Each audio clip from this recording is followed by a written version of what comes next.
You say you cannot possibly understand it, and I believe you. You think I'm losing my mind? Perhaps I am, but for other reasons than those you imagine, my dear friend. Yes, I am going to be married, and will tell you what has led me to take that step. I may add that I know very little of the girl who is going to become my wife tomorrow.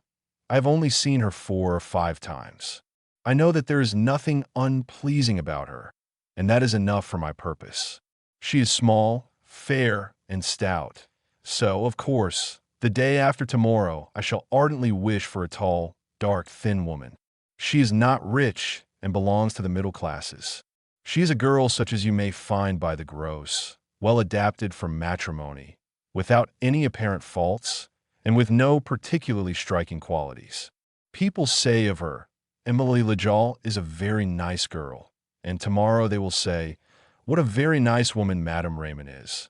She belongs, in a word, to that immense number of girls whom one is glad to have for one's wife, till the moment comes when one discovers that one happens to prefer all other women to that particular woman whom one has married. Well, you will say to me, what on earth did you get married for? I hardly like to tell you the strange and seemingly improbable reason that urged me on to this senseless act. The fact, however, is that I am afraid of being alone. I don't know how to tell you or to make you understand me, but my state of mind is so wretched that you will pity me and despise me. I do not want to be alone any longer at night. I want to feel that there is someone close to me, touching me, a being who can speak and say something, no matter what it be. I wish to be able to awaken somebody by my side, so that I may be able to ask some sudden question, a stupid question, even if I feel inclined, so that I may hear a human voice and feel that there is some waking soul close to me, someone whose reason is at work, so that when I hastily light the candle, I may see some human face by my side. Because I am ashamed to confess it, because I am afraid of being alone. Oh, you don't understand me yet. I am not afraid of any danger. If a man were to come into the room, I should kill him without trembling. I'm not afraid of ghosts, nor do I believe in the supernatural. I'm not afraid of dead people, for I believe in the total annihilation of every being that disappears from the face of this earth. Well, yes, well, it must be told, I'm afraid of myself, afraid of that horrible sensation of incomprehensible fear. You may laugh if you like. It is terrible, and I cannot get over it. I am afraid of the walls, of the furniture, of the familiar objects, which are animated, as far as I am concerned, by a kind of animal life. Above all, I am afraid of my own dreadful thoughts, of my reason, which seems as if it were about to leave me, driven away by a mysterious and invisible agony. At first, I feel a vague uneasiness in my mind, which causes a cold shiver to run all over me. I look round, and of course nothing is to be seen, and I wish that there were something there, no matter what, as long as it were something tangible. I am frightened merely because I cannot understand my own terror. If I speak, I am afraid of my own voice. If I walk, I am afraid of I know not what behind the door, behind the curtains, in the cupboard, or under my bed, and yet all the time I know there's nothing anywhere, and I turn round suddenly because I am afraid of what is behind me, although there's nothing there, and I know it. I become agitated. I feel that my fear increases, and so I shut myself up in my own room, get into bed, and hide under the clothes, and there, cowering down, rolled into a ball, I close my eyes in despair, and remain thus for an indefinite time, remembering that my candle is alight on the table by my bedside, and that I ought to put it out, and yet I dare not do it. It is very terrible, is it not, to be like that? Formerly, I felt nothing of all that. I came home quite calm, and went up and down my apartment without anything disturbing my peace of mind. Had anyone told me that I should be attacked by a malady, for I can call it nothing else, of most improbable fear, such a stupid and terrible malady as it is, I should have laughed outright.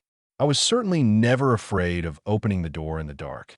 I went to bed slowly, without locking it, and never got up in the middle of the night to make sure that everything was firmly closed. It began last year in a very strange manner on a damp autumn evening. When my servant had left the room, after I had dined, I asked myself what I was going to do. I walked up and down my room for some time, feeling tired without any reason for it, unable to work, and even without energy to read. A fine rain was falling, and I felt unhappy, a prey to one of those fits of despondency, without any apparent cause, which make us feel inclined to cry, or to talk, no matter to whom, so as to shake off our depressing thoughts. I felt that I was alone, and my rooms seemed to me to be more empty than they had ever been before. I was in the midst of infinite and overwhelming solitude. What was I to do? I sat down, but a kind of nervous impatience seemed to affect my legs, so I got up and began to walk about again. I was perhaps rather feverish, for my hands, which I had clasped behind me, as one often does when walking slowly, almost seemed to burn one another. Then suddenly a cold shiver ran down my back, and I thought the damp air might have penetrated into my rooms. So I lit the fire for the first time that year, and sat down again and looked at the flames. But soon I felt that I could not possibly remain quiet, and so I got up again and determined to go out, to pull myself together, and to find a friend to bear me company. I could not find anyone, so I walked to the boulevard to try and meet some acquaintance or other there. It was wretched everywhere, and the wet pavement glistened in the gaslight, while the oppressive warmth of the almost impalpable rain lay heavily over the streets and seemed to obscure the light of the lamps. I went on slowly, saying to myself, I shall not find a soul to talk to. I glanced into several cafes, from the Madeleine as far as the Faubourg Poissonniere, and saw many unhappy-looking individuals sitting at the tables who did not seem even to have enough energy left to finish the refreshments they had ordered. For a long time, I wandered aimlessly up and down, and about midnight, I started for home. I was very calm and very tired. My janitor opened the door at once, which was quite unusual for him, and I thought that another lodger had probably just come in. When I go out, I always double-lock the door of my room, and I found it merely closed, which surprised me. But I suppose that some letters had been brought up for me in the course of the evening.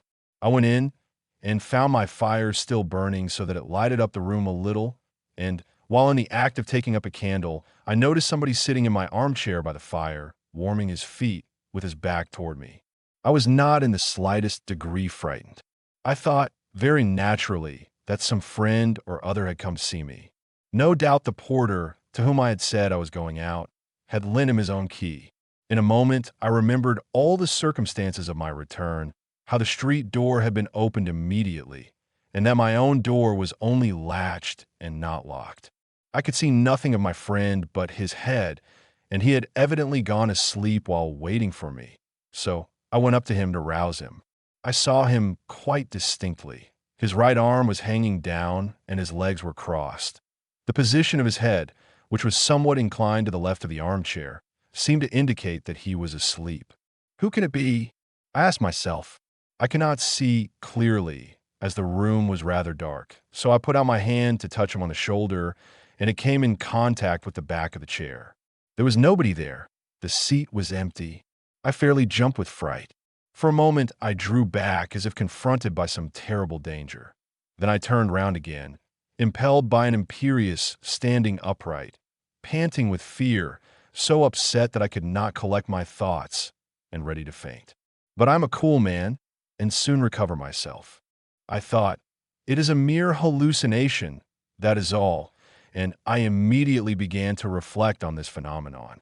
Thoughts fly quickly at such moments. I had been suffering from an hallucination. That was an incontestable fact. My mind had been perfectly lucid and had acted regularly and logically, so there was nothing the matter with the brain. It was only my eyes that had been deceived. They had had a vision, one of those visions which lead simple folk to believe in miracles. It was a nervous seizure of the optical apparatus, nothing more. The eyes were rather congested, perhaps. I lit my candle, and when I stooped down to the fire in doing so, I noticed that I was trembling, and I raised myself up with a jump, as if somebody had touched me from behind. I was certainly not by any means calm. I walked up and down a little and hummed a tune or two. Then I double-locked the door and felt rather reassured. Now, at any rate, nobody could come in. I sat down again and thought over my adventure for a long time. Then I went to bed and blew out my light. For some minutes, all went well. I lay quietly on my back, but presently an irresistible desire seized me to look round the room, and I turned over on my side. My fire was nearly out, and the few glowing embers threw a faint light on the floor by the chair, where I fancied I saw the man sitting again. I quickly struck a match, but I had been mistaken. There was nothing there. I got up, however, and hid the chair behind my bed and tried to get to sleep, as the room was now dark. But I had not forgotten myself for more than 5 minutes, when in my dream I saw all the scene which I had previously witnessed as clearly as if it were reality.